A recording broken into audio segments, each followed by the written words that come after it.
दोस्तों, अगर आपको अचानक एक जादुई पत्थर मिल जाए जो पानी को सोने में बदल सकता है, तो आप क्या करेंगे? लोग लालच करेंगे या सेवा भाव से इसका इस्तेमाल करेंगे? यह कहानी एक गरीब विधवा की है जिसे एक दिन साधुओं से ऐसा ही एक रहस्यमयी वरदान मिला, लेकिन इसके पीछे एक भयानक सच्चाई छिपी थी।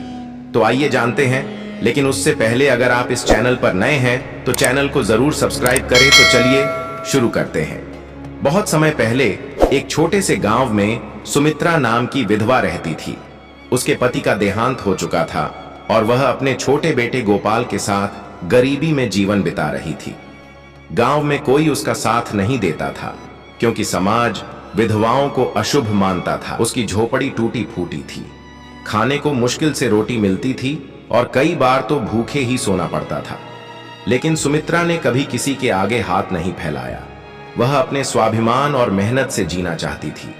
गांव में एक पुराना मंदिर था जहां वह रोज साफ सफाई करती और भगवान से प्रार्थना करती, हे प्रभु, मुझे शक्ति दो कि मैं अपने बेटे को पाल सकूं।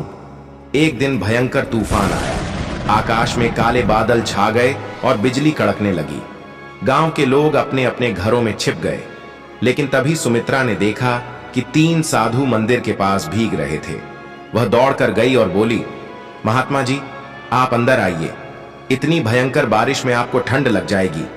साधुओं ने उसकी आंखों में देखा और कहा, बेटी, हम बहुत भूखे हैं, क्या हमें कुछ भोजन मिलेगा? सुमित्रा के पास सिर्फ 2 सूखी रोटियां और थोड़ा सा दूध था जो उसने अपने बेटे के लिए बचा रखा था। लेकिन उसने बिना सोचे सब कुछ साधुओं को दे दिया।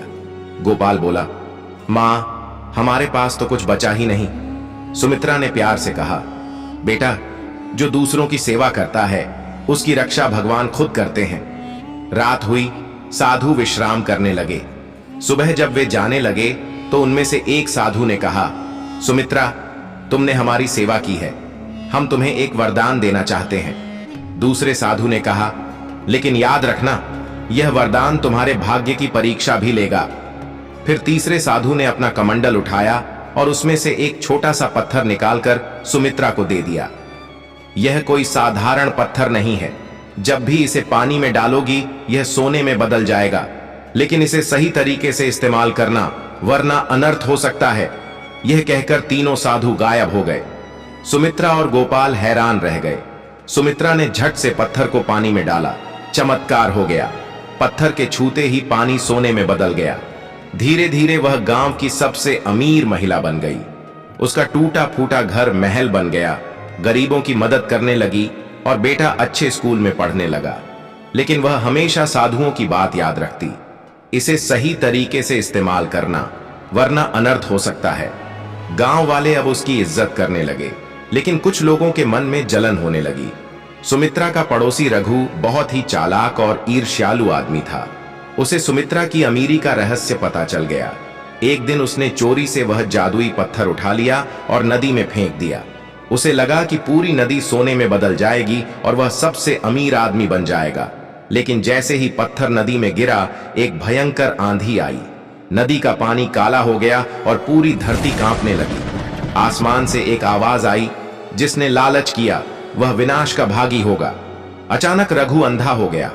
उसके पास जो भी संपत्ति थी वह खत्म हो गई। गांव के लोग डर गए और समझ गए कि यह कोई साधारण पत्थर नहीं था, बल्कि भगवान की परीक्षा थी। सुमित्रा को जब यह सब पता चला तो उसने भगवान से प्रार्थना की, हे प्रभु, अगर यह वरदान लोगों के विनाश का कारण बन रहा है तो मैं इसे छोड़ देती हूं। अगली सुबह वह पत्थर अपने मंदिर में रखकर भगवान से बोली, मैं नहीं चाहती कि यह धन किसी के लिए अभिशाप बने। और तभी चमत्कार हुआ। तीनों साधु दोबारा प्रकट हुए और मुस्कुराकर बोले, बेटी, तुमने लालच पर विजय पाली है। असली धन सोना नहीं, बल्कि सेवा, दया और त्याग है। फिर साधुओं ने आशीर्वाद दिया और पत्थर को हमेशा के लिए गायब कर दिया। सुमित्रा ने गरीबों की सेवा जारी रखी और उसका बेटा गांव का सबसे बड़ा विद्वान बन गया। तो दोस्तों, आपको यह कहानी कैसी लगी हमें कमेंट करके बताएं और साथ ही साथ चैनल को भी सब्सक्राइब करें। धन्यवाद।